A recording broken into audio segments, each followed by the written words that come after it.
Hello students, welcome back to business studies class.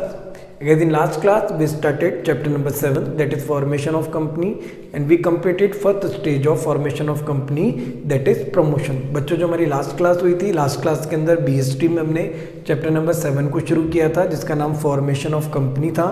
और formation of company के लिए जो हमारा पहला स्टेज होता है जिसका नाम प्रमोशन था, प्रमोशन को हमने कंप्लीट कर लिया था। क्लियर है। और प्रमोशन वाली क्लास के अंदर ही मैंने आपको बताया था MOA और AOA दो वर्ड आपको कहे थे, और मैंने आपको कहा था कि उन टॉपिक्स को, मेमोरेंडम ऑफ एसोसिएशन को और आर्टिकल ऑफ एसोसिएशन को हम नेक्स्ट क्लास में डिस्कस करेंगे। तो आज चैप्टर नंबर 7 से ही हमारी सेकंड क्लास है जिसके अंदर हम डिस्कस करने वाले हैं documents required to be submitted. आपको जब अपनी कंपनी को इनकॉर्पोरेट करवाना है, अपनी कंपनी को रजिस्टर्ड करवाना है कंपनीज एक्ट 2013 के अंदर, तो आपको वो कौन कौन से डॉक्यूमेंट्स हैं जिनकी रिक्वायरमेंट पड़ने वाली है कंपनी के इनकॉर्पोरेशन के लिए। इनकॉर्पोरेशन से मतलब है रजिस्ट्रेशन के लिए।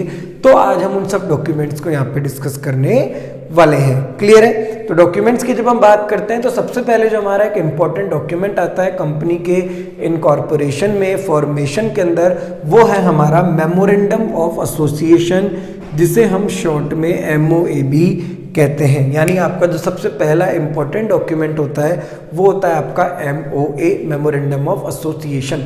एक कंपनी के लिए मेमोरेंडम ऑफ एसोसिएशन बनाना बहुत ज़्यादा जरूरी है। विदाउट मेमोरेंडम ऑफ एसोसिएशन के एक कंपनी रजिस्टर्ड नहीं हो सकती। आप ऐसा मान लीजिए एक पेपर है, उस पेपर के ऊपर बहुत सी बातें, बहुत सी चीज़ें लिखी हुई है कि कंपनी किस ऑब्जेक्टिव को पूरा करने के लिए शुरू हुई है, कंपनी का रजिस्टर्ड ऑफिस कहाँ है, कंपनी के अंदर कितना पैसा लगाया गया है, कंपनी में जो लोग आएंगे उनकी लायबिलिटी कितनी होगी, हर एक चीज़ आपने उसके अंदर मेंशन की है। और उस पेपर को आप ROC यानी रजिस्ट्रार ऑफ कंपनी, जहाँ पे कंपनी इनकॉर्पोरेट होगी, वहाँ पे आप उसको सबमिट करेंगे, वो वेरीफाई होगा, उसके बाद आपकी कंपनी को क्या किया जाएगा, रजिस्ट्रेशन दिया जाएगा। क्लियर है। तो MOA आपकी कंपनी का एक इंपॉर्टेंट डॉक्यूमेंट होता है। तो पहला पॉइंट मैंने लिखा है कि MOA the most important document of any company.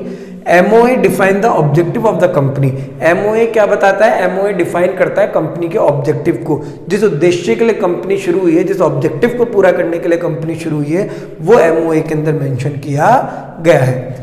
No company can legally undertake activities that are not content in MOA। बहुत इंपॉर्टेंट पॉइंट है, बहुत अच्छी बात लिखी हुई है। आपने MOA के अंदर जो ऑब्जेक्टिव लिख दिया, आपने लिखा कि मैं ये काम करूंगा और मैं इस काम के लिए कंपनी शुरू करूंगा।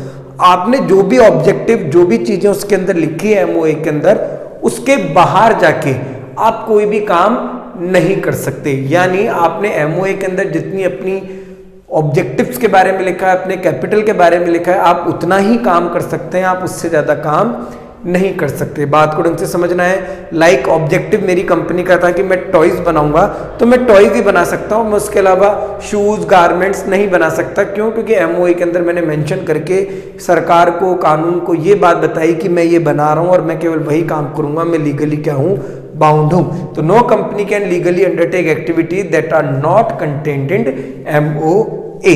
क्लियर है। अब जब एक MOA लिखा जाता है, एक पेपर बनाया जाता है, तो उसमें कुछ क्लॉजेज होते हैं। क्लॉजेज का मतलब है उसमें कुछ बातें लिखी जाती है जो एक MOA के लिए इंपॉर्टेंट होती हैं। जैसे नेम क्लॉज है, आपका रजिस्टर्ड ऑफिस क्लॉज है, आपका ऑब्जेक्ट क्लॉज है, आपका लायबिलिटी क्लॉज है और आपका कैपिटल क्लॉज है। देखिए सबसे पहला क्लॉज है नेम क्लॉज। जब आप MOA को लिख रहे हो, MOA को बना रहे हो, तो आपको अपनी कंपनी का नाम भी उसके अंदर मेंशन करना है। और हमने प्रमोशन में पढ़ा था नेम का अप्रूवल आपको ROC से मिलने वाला है, तो वहां पे जाके आपको अप्रूवल मिलेगा। तो आपको अपना नाम मेंशन करना है। नाम रखते वक्त आपको बहुत सी बातें ध्यान में रखनी है। आप ऐसा नाम ना सेलेक्ट करिए अपनी कंपनी का जो पहले से कोई यूज कर रहा है। कोई ऐसा नाम ना हो जिसका मीनिंग कुछ अलग निकल रहा हो, लोगों के ऊपर जो नेगेटिव इंपैक्ट डाल रहा हो। आपको हर एक चीज ध्यान में यहाँ पे रखनी है। रजिस्टर्ड ऑफिस क्लोज, कि एक कंपनी का कोई रजिस्टर्ड ऑफिस तो होगा, एक पॉइंट तो होगा फिजिकल फॉर्म के अंदर जहां पे कंपनी के डॉक्यूमेंट्स आएंगे, जहां पे लोग आएंगे, सब कुछ चीज होंगी। तो वो कौन से स्टेट में है, उसका एड्रेस क्या है, वो सब चीजें भी आपको MOA के अंदर मेंशन करनी है। ऑब्जेक्ट्स क्लॉज, आपको ये बताना है कि आपकी कंपनी का उद्देश्य क्या है, आपकी कंपनी का ऑब्जेक्टिव क्या है, वो भी आपको ऑब्जेक्ट क्लॉज के अंदर मेंशन करना है। देन है आपका लायबिलिटी क्लॉज। लायबिलिटी क्लॉज का मतलब क्या है? लायबिलिटी क्लॉज का मतलब ये है कि जो भी शेयर होल्डर हमारी कंपनी के शेयर खरीदेंगे उनकी लायबिलिटी कितनी रहेगी, उनकी लायबिलिटी कितनी रहेगी ये भी आपको मेंशन करना है। तो जैसे फॉर एग्जांपल कंपनी की बात होती है, जब लायबिलिटी तो लिमिटेड होती है, जितने आपने शेयर खरीदे आपकी लायबिलिटी केवल उतनी है, तो ये लायबिलिटी आपका क्लॉज है, ठीक है। और आपका कैपिटल क्लॉज की कंपनी के अंदर कितनी ऑथराइज्ड कैपिटल लगाई गई है, जिसके लिए कंपनी शुरू हुई है, कितना पैसा लगाया गया, वो भी चीज आपको एमओए के अंदर मेंशन करनी है। देखो एमओए जो एक डॉक्यूमेंट है ना, वो कंपनी के इंटरनल जितने भी लोग काम कर रहे हैं ना उनके लिए नहीं है, ये डॉक्यूमेंट उनके लिए है जो कंपनी के बाहर के लोग हैं और जो कंपनी से जुड़ना चाहते हैं। अगर बाहर के लोग कंपनी से जुड़ना चाहते हैं तो वो पहले कंपनी का एमओए पढ़ेंगे, जिसमें कंपनी की सारी डिटेल्स होंगी, इवन लायबिलिटीज, ऑफिस, कैपिटल, सब कुछ होगा। देन वो हमारी कंपनी के बारे में जान के कंपनी में इन्वेस्ट करेंगे। तो आप ये भी समझ लीजिए कि एमओए जो डॉक्यूमेंट है वो आउटसाइडर के लिए, एमओए की रिलेशनशिप कंपनी के आउटसाइडर जितने लोग हैं उनके लिए है। तो एक कंपनी के फॉर्मेशन के लिए सबसे पहला जो इंपॉर्टेंट डॉक्यूमेंट है वो है आपका मेमोरेंडम ऑफ एसोसिएशन, जिसे हम एमओए कहते हैं। क्लियर है। दूसरा जो डॉक्यूमेंट है वो है आपका आर्टिकल ऑफ एसोसिएशन। अब आर्टिकल ऑफ एसोसिएशन कंपनी के इंटरनल मैनेजमेंट के लिए, कंपनी में जो बोर्ड ऑफ डायरेक्टर्स हैं, शेयर होल्डर्स हैं, वर्कर्स हैं, उन सब के लिए रूल्स बनाने के लिए है। यानी रूल बनाने के लिए जो बनाया गया है वो क्या है आपका article of association. Rule regarding the internal management are written in the article of association and article of association are और rules are subsidiary of MOA. यानी आपने एमओए के अंदर जितनी भी ये बातें लिखी है आपको अपने रूल्स को भी उन बातों को ध्यान में रखते हुए बनाना है।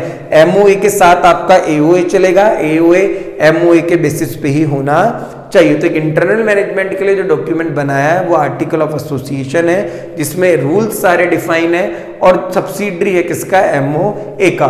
तो एमओए जो है वो तो क्या बताता है, कंपनी का ऑब्जेक्टिव, और आर्टिकल ऑफ एसोसिएशन क्या बताता है, कंपनी के रूल जो उसके इंटरनल मैनेजमेंट के लिए है। थर्ड जो डॉक्यूमेंट आप सबमिट करेंगे, कंसेंट ऑफ प्रपोज्ड डायरेक्टर, जो कंपनी के पहले डायरेक्टर बनेंगे उनकी सहमति, उनका एक लेटर जिसके अंदर वो मेंशन कर रहे हैं कि हाँ हम हमारी इच्छा से, हमारी सहमति से, हमारे कंसेंट से इस कंपनी के डायरेक्टर बनना चाह रहे हैं या बनने वाले हैं, हमें सहमत हैं, हम इसके डायरेक्टर हो सकते हैं, कोई दिक्कत नहीं है। तो कंसेंट ऑफ प्रपोज डायरेक्टर का लेटर भी आपको देना है। एग्रीमेंट, अगर एग्रीमेंट कंपनी ने कर रखा है किसी के साथ, सपोज एमडी के साथ कर रखा है या ऐसा डायरेक्टर के साथ एग्रीमेंट कर रखा है, ऐसे पर्सन के साथ जो हमेशा कंपनी का डायरेक्टर रहेगा, कुछ भी एग्रीमेंट है तो वो एग्रीमेंट्स के सारे पेपर लगेंगे।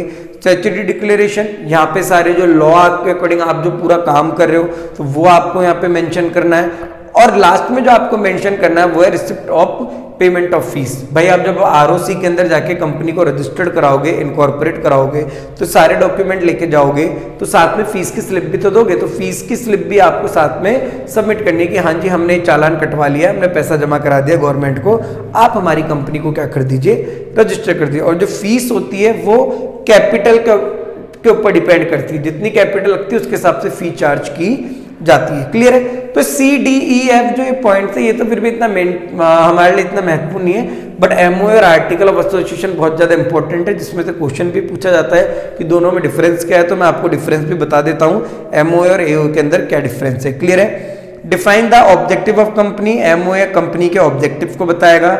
Define the rules of internal management of company, article of association internal management के रूल बताएगा। क्लियर है। ठीक है, यहां तक समझ आया आपको। उसके बाद है एमओए। एमओए आपका मेन डॉक्यूमेंट होता है जिसके बिना कंपनी रजिस्टर्ड नहीं हो सकती।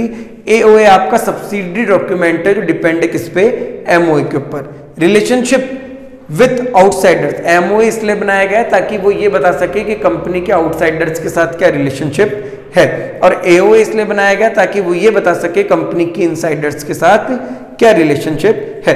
एमओए कंपनी के लिए नेसेसरी डॉक्यूमेंट है, बट एओए कोई कंपलसरी नहीं है। In case of public company आपको बनाना पड़ेगा, वहां आपको ध्यान देना पड़ेगा। क्लियर है। तो ये फॉर्मेशन ऑफ कंपनी का एक सेकंड टॉपिक था जिसके अंदर हमने डिस्कस किया कि अगर कंपनी को रजिस्टर्ड करवाना है, हमें इनकॉर्पोरेट करवाना है, तो हमें कौन कौन से डॉक्यूमेंट्स की जरूरत पड़ने वाली है। लास्ट क्लास में हमने प्रमोशन देखा, जो कंपनी को पहली बार शुरू करने का आइडिया लाते हैं, जो सोचते हैं, जो सारी फिजिबिलिटी स्टडी करते हैं, वो प्रमोटर्स होते हैं, उनके बारे में हमने यहाँ पे डिस्कस किया था। आई होप आप सभी को फॉर्मेशन ऑफ कंपनी के दोनों टॉपिक क्लियर